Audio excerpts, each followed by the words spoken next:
We have before us now the public comments section. I have a list of names of people who have signed up for public comments. We also tonight will have a study session. That study session, which will be on rental regulations, will not have a public comment section with it. So if you wish to speak on that matter or any other matter that may not be a public hearing tonight, it'll be your opportunity to speak at this time during public comment. I'm also going to ask that we make sure that we're respectful to the speaker and respectful to the board. The speaker we ask to make his comments to the board or their comments to the board. It's the intention of this board to listen to the speaker. We want to hear what your thoughts are on a subject. It becomes disorderly if we start to get cheering and we start to banter back and forth. That'll not be allowed tonight. So at this time I'm going to ask Patricia, and you're the only Patricia on here. I cannot pronounce your last name. Help me with that when you come up, please. Patricia Banks and Spurgeon, and I reside at 9700 East 87th Street in Raytown, Missouri. And I do apologize. Public speaking is not my forte. And I apologize to Mr. Cole, Economic Development. Perhaps what I'm saying tonight is just redundancy, as I just had an opportunity to visit with him. But what I'd like to suggest for Economic Development is that we have some craft stores located in Raytown, such as my first choice would be Joann's because of the selection that they carry. Second choice, Hobby Lobby, and then Michael's. The reason being is that Walmart, the old Walmart, used to carry fabric, and they no longer do, as well as we used to have a Hancock Fabrics that now is Dollar General. So in essence, what I am doing, I am taking my monies out of Raytown to Lee Summit, to Blue Springs, or to Independence, or even Overland Park. And that just sickens me. And so anyways, I think there's a lot of senior citizens that reside here in Raytown that perhaps maybe by bus transportation or what have you, if they should have an opportunity to go shopping, I'm sure they would. And secondly, completely change the subject. We need a deer crossing sign across from my street. We have nothing but city rats. And the city rats get into my garden. I can't have a garden, but we have witnessed just this summer alone 4 cars hitting deer crossing our streetway right at our driveway.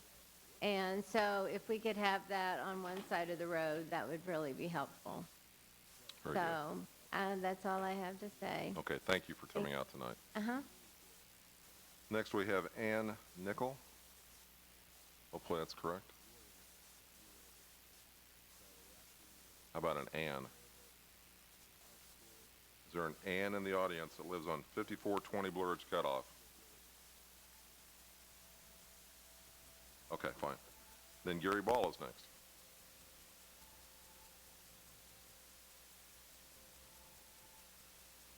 Evening, Gary. How you doing, Mayor? Good. Alderman. Still talking about Willow down there. There was a counter, they put a counter to count the traffic on Willow after the fact. And it was there, I don't know, week, 10 days, something like that. But that's not getting right now anyway close to near an accurate count. It doesn't get the traffic but going but one direction, one way. And I lived on the corner for 30 years there. And most of the traffic went south, the opposite direction of the one-way street, because people didn't want to get out on Raytown Road. So the count is not taken into any consideration of the numerous cars that went south, only the ones that's restricted to the one-way street right now. A lot of traffic is still using that as a two-way street, which I don't have a problem with. It's worked for 50 years. We've never had an accident. We'd like to see it go back to the way it was. We'd like to see the yield oncoming traffic signs. Yes, we would really like to see that street widened.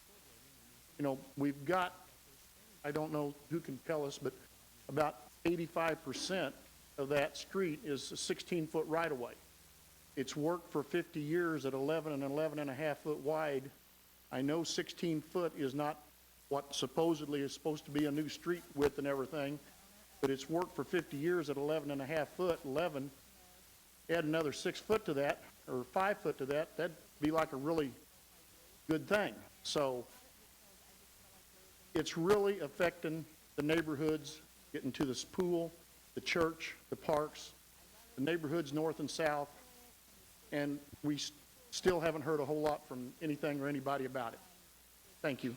Thanks, Gary. Andy Whiteman's next.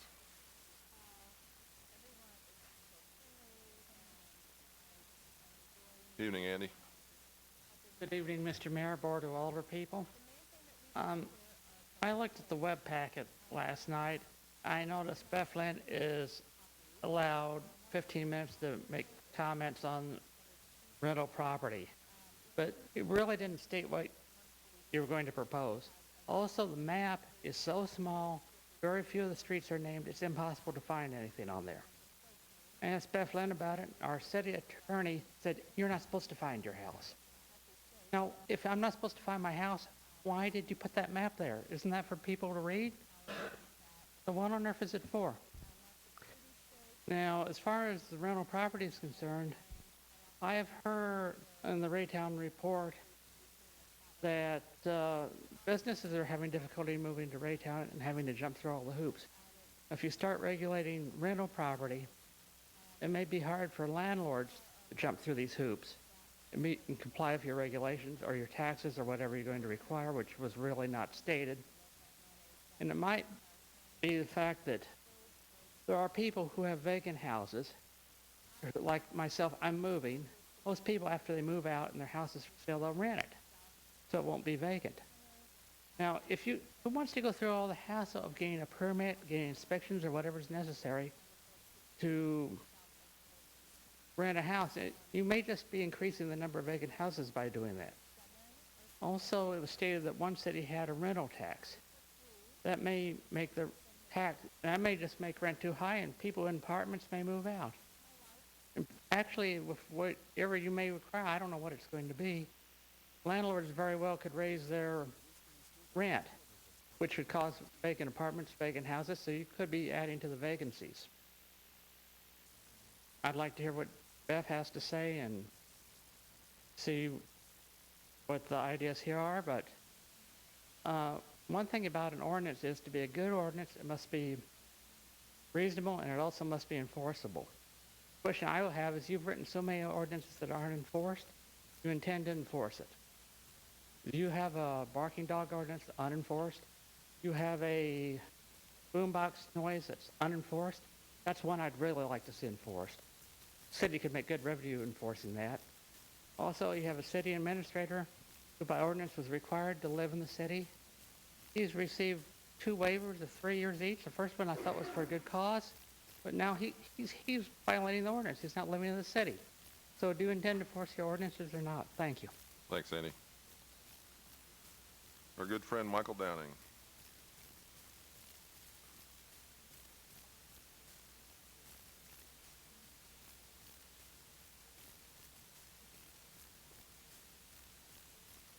Evening, Michael.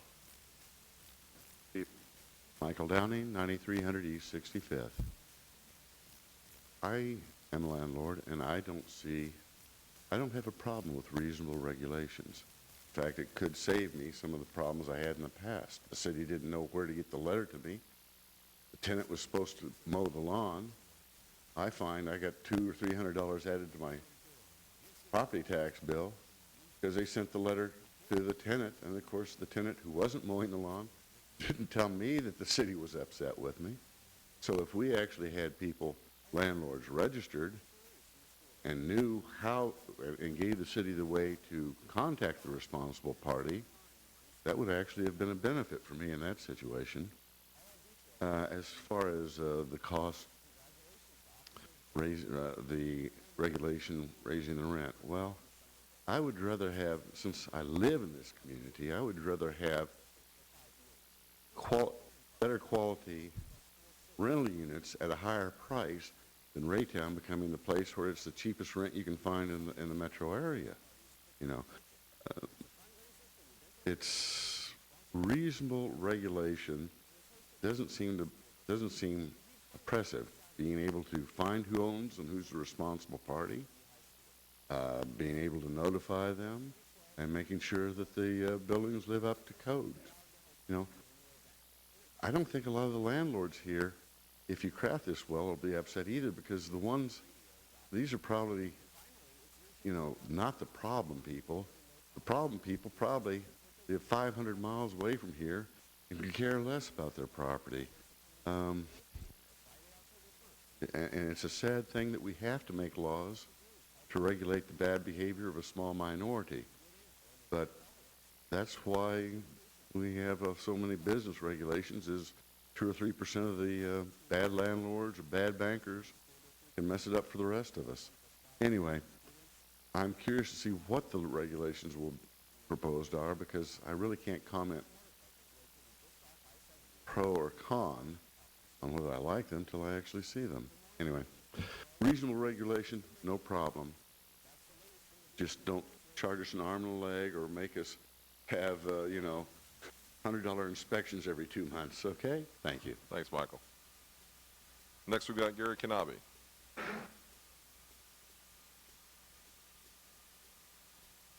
Not an unknown face to any of us. Welcome, Gary.